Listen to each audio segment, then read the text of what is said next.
If you want to get around a huge city like Tokyo, you're probably high above the ground or under it. Despite the crowds, stations are orderly and clean. The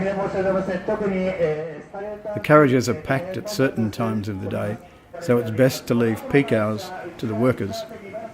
There are lots of them. Some 40 million passengers travel every day in Tokyo. The train stops only briefly, so you've got to move it.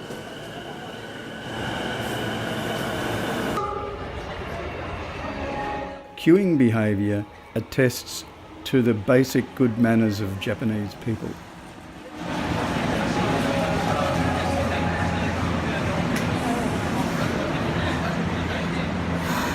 However, like everywhere else, they surge when the door opens.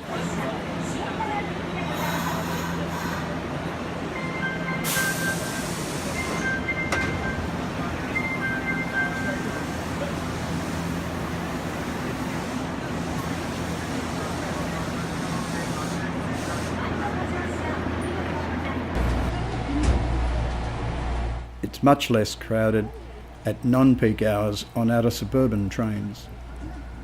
Listen to this announcement. The next station is Kikuna, JH15. Please set your mobile phone to silent mode and refrain from talking on the phone. Here in Yokohama, you can see Japanese suburbs which look like any large city's suburbs. On many stations you can find food for the journey. You can buy a complete meal in a bento box. You have multiple choices for rubbish. Japan was the first country in the world to build a separate rail network for its Shinkansen trains. In fact, they started construction in 1940 and again in 1959.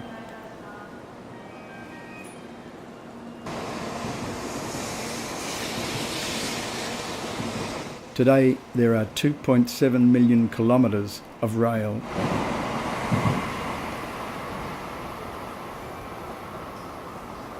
Like most bullet trains, the coaches are quiet and comfortable.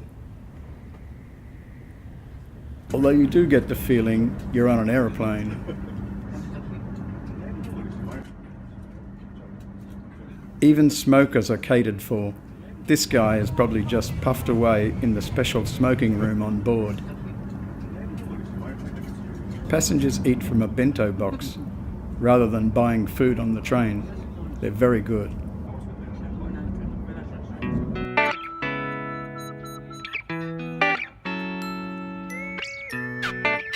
Watching the scenery from the Shinkansen is a bit disorienting because it can travel up to 320 kilometres an hour. Slowed down footage shows us that some of the scenery is not so scenic, but you get an idea of the particular region in a short time. Japan is a very industrialised country. We will soon make a brief stop out of the way. Passengers changing to... So now we are back in the city, this time Kyoto. This crowd of passengers is returning from Arashiyama, a tourist location about an hour from Kyoto. Commuters use it every day. This is a typical local train. It's far less like a plane and way slower. I prefer it.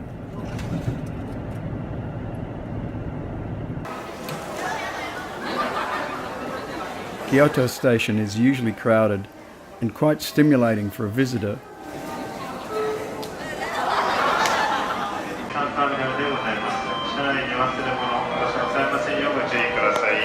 Most signs are in English as well, so you will be well served if you can read English. All services for travellers are provided at reasonable prices. It's the same in all large stations. Kyoto is different though. It has multiple stories of shops leading further and further up. I was grateful for the escalators. I could not have climbed the steps. On the very top, you can find a green oasis, a garden for city-weary people. Amazing. A green garden on top of a railway station.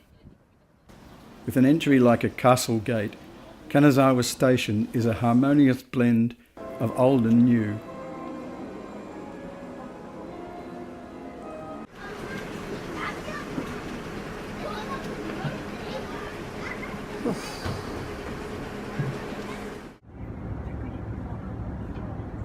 Buses have the problem of heavy traffic.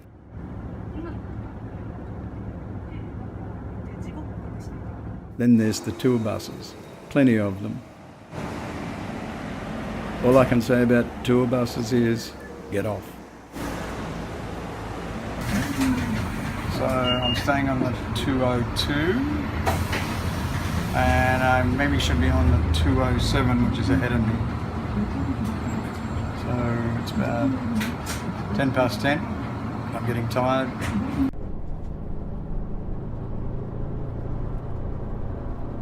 However, buses have a huge advantage for a person looking to appreciate the scenery at a reasonable pace. You get the sense that you can really see the landscape. It worked for me in the Japanese Alps.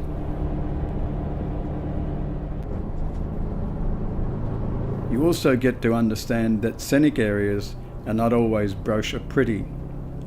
You can see elements of the infrastructure for yourself.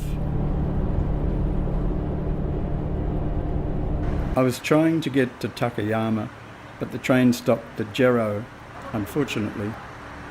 The line was out of action for maintenance. Japanese people are very honest and queued patiently to pay the fare.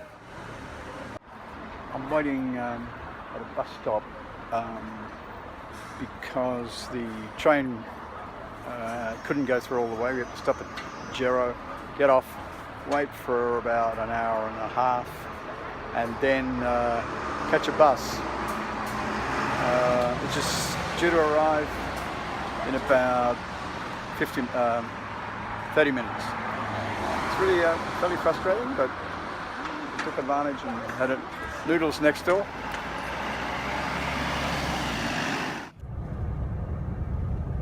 Buses are very comfortable.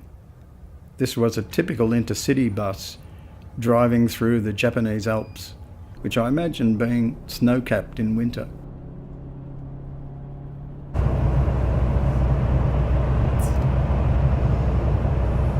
There are so many tunnels en route that you are barely out when you're back in again for long sections. The pace of a bus allows a full appreciation of the mountains and villages. When the bus stopped in this village, you had time to go out walking at walking pace.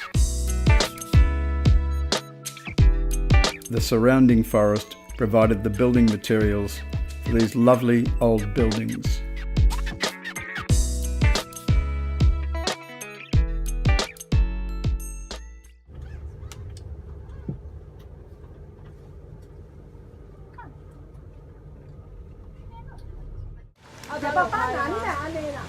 Then there are more traditional forms of transport requiring strenuous human effort. A boat on the river is propelled by poles and muscles.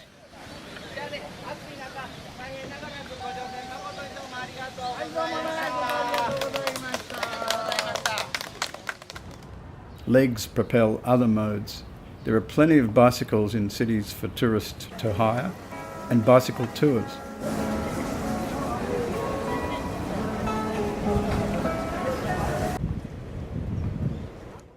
Rickshaws are strictly for tourists.